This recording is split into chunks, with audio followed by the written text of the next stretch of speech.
Good morning. Hey, it's Sunday morning, about, I don't know, 8:30 maybe. 42 degrees. I thought I'd make me a pot of coffee. I'm going to make a different type of coffee. This is an old coffee pot my dad gave me when I was young, man, about 30 years old. This is something he used to use in the 60s. It's called a dripulator. So what you do is you got to get some hot water. It's not a percolator. This is a drip coffee maker. It's kind of the first advent to the modern drip coffee machine. All right, I'll show you how to make it. It's pretty good too. Okay. Take it apart.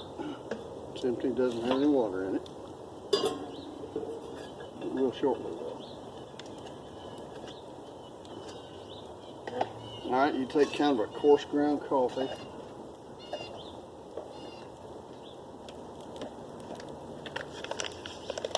It's going to be kind of like trail coffee, but not quite. Just enjoy. It's best to get your water cooking already.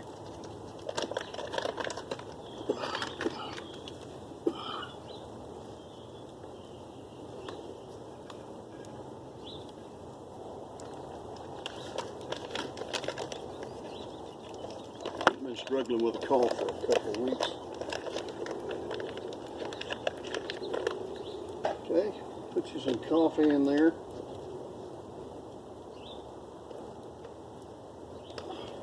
Strong as you like it.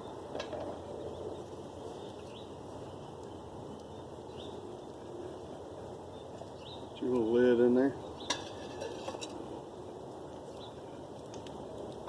And you put this in here. You take your boiling water or hot water, pour it over here. Pour it into the dripulator strainer.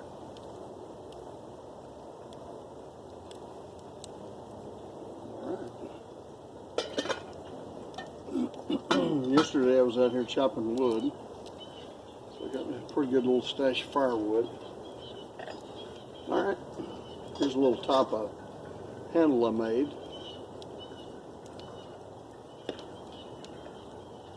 Alright, a few minutes.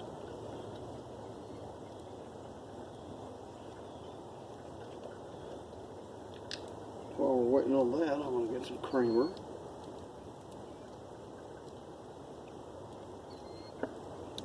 So well, it's Sunday morning. I'm going to see if I can get us some good word right quick. Let me go get my Bible. I'll be right back.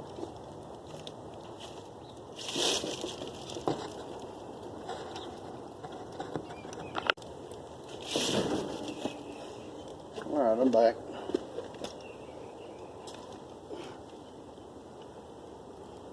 See if this coffee's ready yet.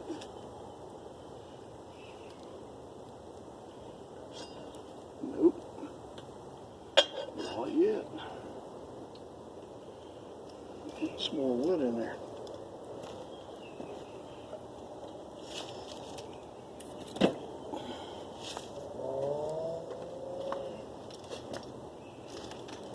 Okay, let's see what I can find in a good word.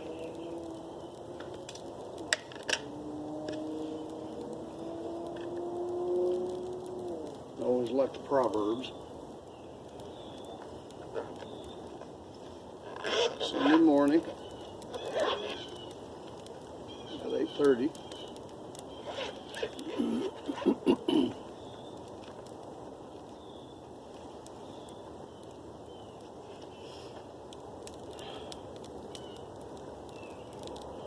Well, this is always a great passage. Very famous verse. John 3:16, for God so loved the world that he gave his only begotten Son, that whosoever would believe in him should not perish, but they would have everlasting life.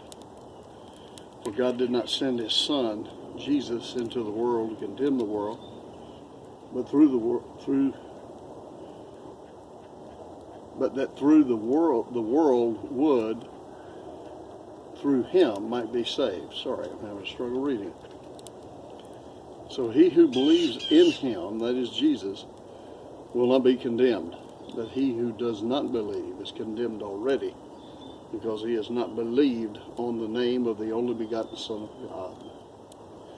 This is the condemnation of the world, that light has come into the world, yet men love darkness rather than light,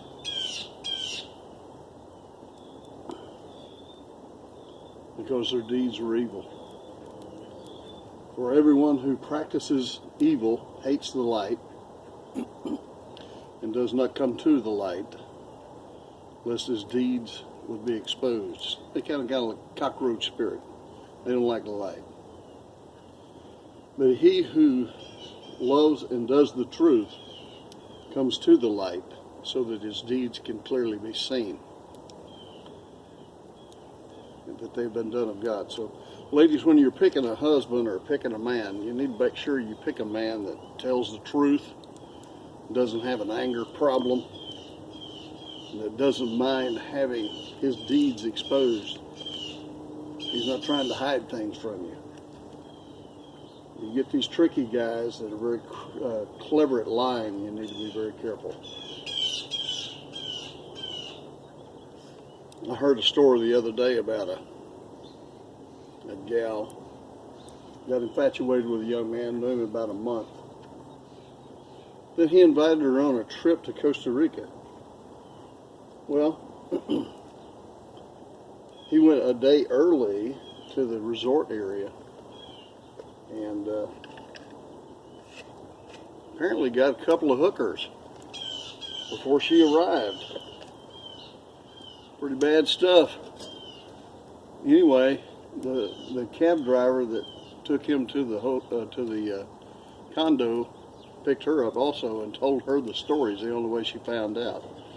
So I think it was God protecting her. But anyway, these bad boys, they're tricky. They can hide a lot of stuff. Let's see what we got here.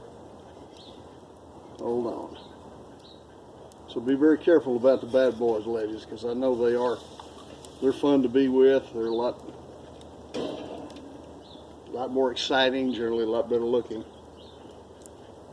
But a good man won't treat you like that.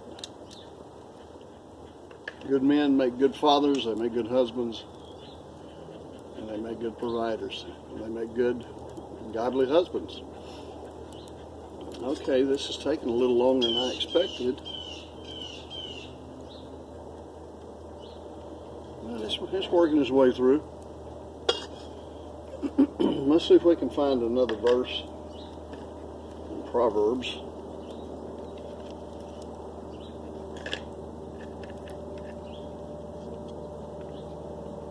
Proverbs is one of my favorite scriptures to read in the morning. It's almost like they were set up to read every day. There's like 31 Proverbs. There happens to be 31 days in the week, in the month, I mean. So it's like you can read a proverb a day.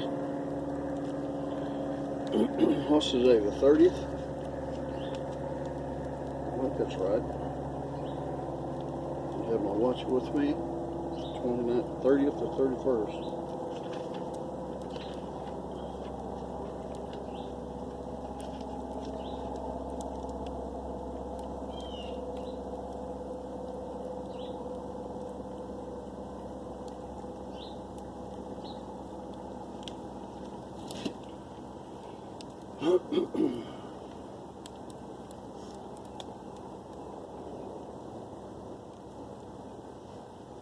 Well, there's a little proverb here. It says, 2 things that I request of you, Lord, do not deprive me before I die. Remove falsehood and lies far from me. That ought to be every person's prayer. Remove falsehood and lies from me. Give me neither poverty nor riches. Feed me with the food that is prescribed for me or my portion, lest I be full and deny you, deny who is the Lord, and lest I be poor and steal and profane the name of God, lest I curse you and be found guilty. There is a generation that curses its father and does not bless its mother. But I can tell you, this is a cursed generation. But there's also a generation that's pure and proud in their own eyes, yet they are not washed from their sins and their filthiness. There is a generation, though, who is lofty in their own eyes, arrogant and proud. Their eyelids are lifted up. They're, very, very proud of themselves.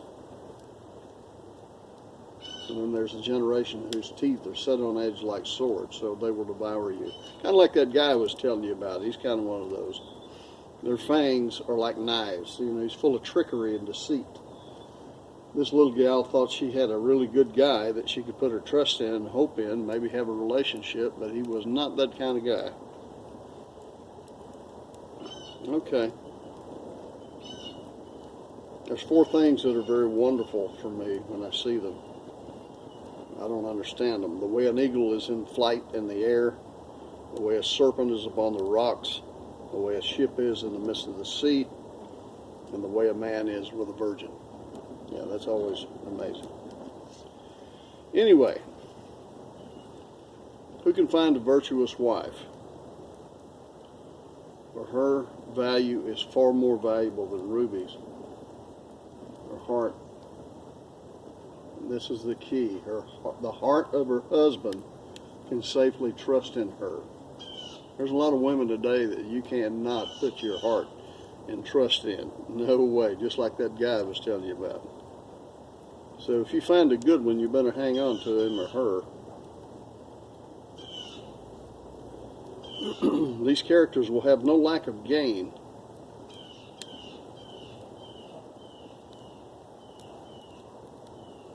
Oh, she will not have any lack of gain. I'm sorry. She does her man good and not evil all the days of her life. She's prosperous. She's industrious. She's building a business, helping, building a life. Provides food for her household. Commands her servants, her maidservants. Takes profits from a vineyard, buys more land. A home manager is a good job for a woman. I'm not saying that that's what she ought to do, but I'm saying that it can be a very fulfilling career, especially raising children.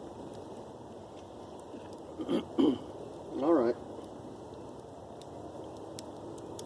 He who deals with a slack hand becomes poor, but the hand of the diligent will make him rich. This is Proverbs 10. He who gathers in summer will be as a wise son, but he who sleeps during harvest time will be a son who causes and brings shame. Blessings are on the head of the righteous, but violence covers the mouth of the wicked. The memory of the righteous will be blessed, and they will carry on, but the memory of the wicked will rot, and no one will remember them. Okay.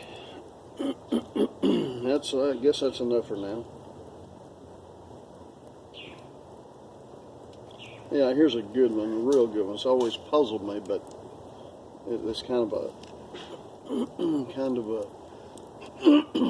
a riddle, I guess, a little bit. There is one who scatters and increases more. In other words, there's one who gives, and yet he increases. There's one who withholds more than is right, and it leads to poverty. The generous soul will be made rich. He who waters will also be watered himself.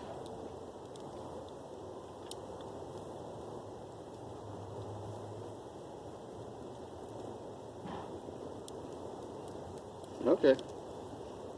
That's enough. That's a lot to chew on. Anyway, let's see what we got here. This, like I say, this is old-fashioned 1960s style coffee. Okay, we don't have any water in there. So let's see what we can do here. Okay.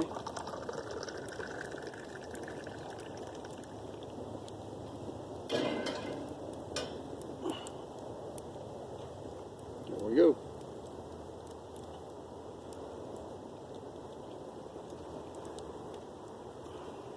Oh yeah, it's really good. I think it's better than percolating coffee. And this is the beginning of the advent of the percolator coffee makers that we see now that are electric. It's called an old style 1960s percolator. Not percolator, but drip coffee maker.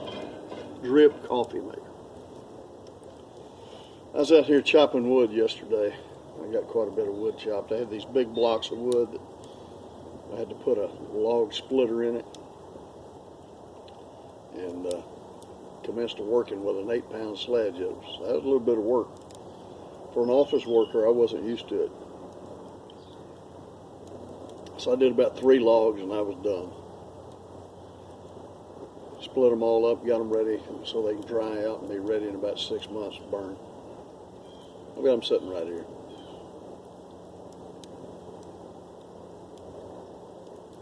Well, I hope this video finds you well, and I hope you're happy. Put your trust in God. Go to church. It'll make your life better, I promise you. Okay, I'm out. You guys have a great day.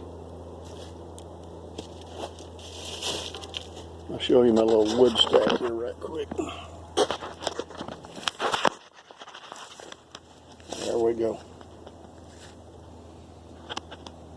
All right. We're out.